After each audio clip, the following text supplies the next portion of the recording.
Israel, un país que desde hace décadas es un oasis de riqueza en medio de un mar de pobreza. Sin embargo, Israel también ha sido un foco de inestabilidad constante, con continuos conflictos con sus vecinos e incluso internos entre los propios israelíes y la minoría palestina.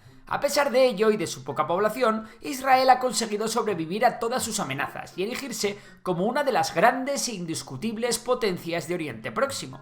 Pero en el horizonte se divisan nubes muy negras para Israel. Hablamos de una tormenta perfecta que se está formando y que amenaza con acabar con el mismísimo Estado de Israel, que podría llegar a colapsar. Pero, ¿qué amenazas son estas? ¿Puede Israel hacer algo para evitar su colapso?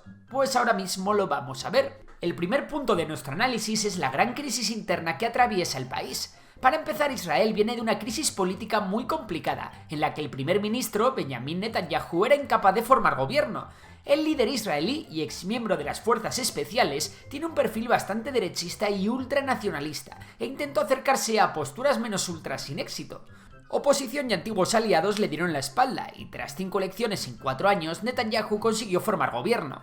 El problema, que lo hizo de la mano de otros partidos aún más ultraderechistas y ultraortodoxos, formando el gobierno más derechista desde la fundación del país en 1948. El problema es que para entonces una gran parte de la población israelí renegaba de Netanyahu. ¿Por qué? Bueno, hay varios motivos. El primero es que Netanyahu ha llegado al poder imputado por corrupción, por soborno, fraude y abuso de confianza. El segundo es la defensa de Netanyahu a la expansión de los asentamientos israelíes en Cisjordania, lo que ha generado tensiones entre Israel y la comunidad internacional, y entre el gobierno de Israel y los sectores más progresistas del país.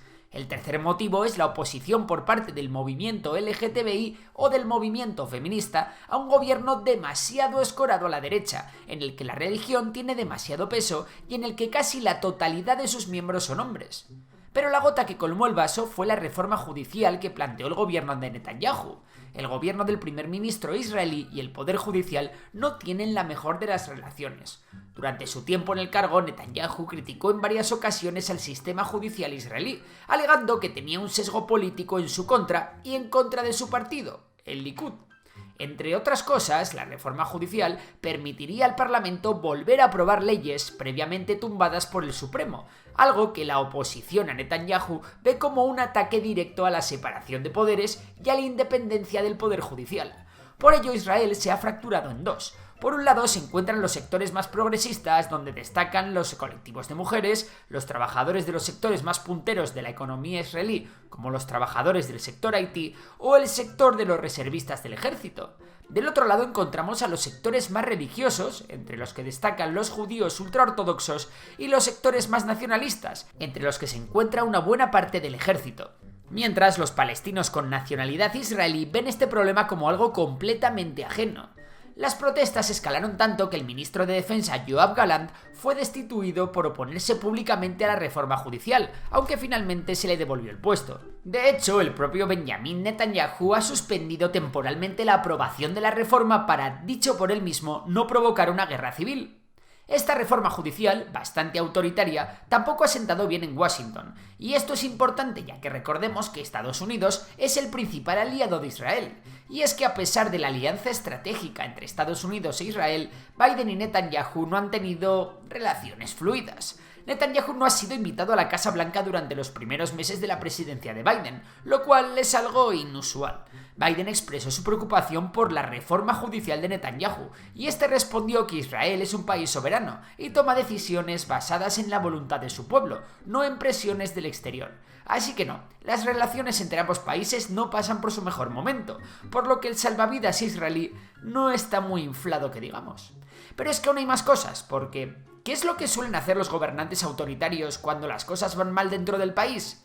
Exacto, buscar un enemigo externo, y Netanyahu lo ha encontrado 3 días después de la paralización de su reforma. Todo ocurrió en Jerusalén, concretamente en la mítica mezquita de Al-Aqsa, un lugar santo para los palestinos musulmanes. Pues bien, la policía antidisturbios israelí asaltó la mezquita durante la madrugada. La actuación de la policía israelí encontró respuesta en Gaza, desde donde se lanzaron varios cohetes contra el territorio israelí, provocando bombardeos de la aviación israelí esa misma mañana. Los disturbios y el lanzamiento de cohetes se repitieron al día siguiente. En uno de estos ataques con cohetes murió un turista italiano, lo que hizo que Benjamin Netanyahu ordenara la movilización de todos los reservistas de la Policía de Fronteras y de fuerzas adicionales del ejército. Todos estos incidentes han provocado las quejas de países como Jordania, Egipto o Arabia Saudí. Y es precisamente la cuestión palestina lo que más aleja a la Unión Europea del propio Israel, por lo que nuevamente Israel está pisando arenas movedizas. Tras el segundo día de disturbios y lanzamiento de cohetes, Israel bombardeó a la vez Líbano y la propia Gaza. Lo de Gaza es algo más normal, ya que Israel la ha bombardeado en muchas ocasiones en los últimos años, al ser el gran bastión de Hamás. Sin embargo, Israel no bombardeaba suelo libanés con esta intensidad desde el año 2006. Recordemos que Líbano es la cuna de Hezbollah, una organización musulmana chií aliada de Irán y por tanto enemiga de Israel. Es importante comentar que Hezbollah tiene un ejército mayor aún que el ejército regular libanés. Vamos, que para evitar una crisis política interna, Israel se está metiendo en terreno muy pantanoso, avivando conflictos con todos sus vecinos. Hay que recordar también que Israel lleva bombardeando a placer objetivos de Hezbollah e Irán en Siria desde hace años, incluyendo zonas de Damasco, la capital del país. Israel hace esto con el beneplácito de Rusia, lo que explica en parte por qué Israel no se ha metido mucho a ayudar a Ucrania. Pero no, la crisis interna, el cabreo de Estados Unidos y los ataques a algunas de sus amenazas no son lo único que está lastrando el futuro de Israel, y es que el país hebreo está perdiendo otra batalla muy importante, la diplomática y la geopolítica. Veamos a qué me refiero. En Oriente Próximo y Oriente Medio existen tres grandes potencias regionales, y aquí no voy a contar ni con Rusia, ni con Turquía, ni con Occidente, ya que a pesar de que tienen muchos intereses en la región, los tiros aquí van por otro lado. Hablo de Arabia Saudí, país líder del bloque árabe suní, de Irán, el líder del bloque chiita, y de Israel.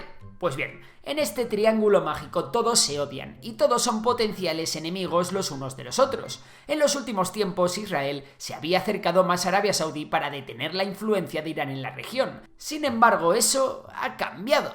Arabia Saudí e Irán han anunciado que gracias a la mediación de China, ambos países van a volver a restablecer relaciones diplomáticas y van a empezar a cooperar, lo que deja a Israel en una situación de clara desventaja y muy acorralada, entre dos potencias que tienen como último objetivo la destrucción del propio Israel. Además, ambos países tienen muchísima influencia en otros países de la región, por lo que Israel está más aislada que nunca.